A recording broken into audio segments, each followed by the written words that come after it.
Hello everyone, welcome back to the channel. In today's video we're going to create a 3D model of a V8 engine.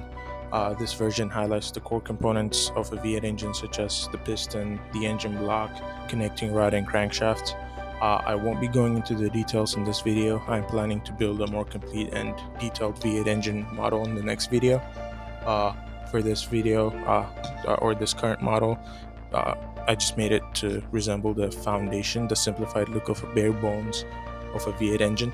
But in the upcoming video, I'll be diving deeper into the intricate workings of a V8 engine, why the geometry of a V8 engine has a 90-degree between the cylinder banks, and also I'll try to include components such as the valves, camshafts, and the timing chain.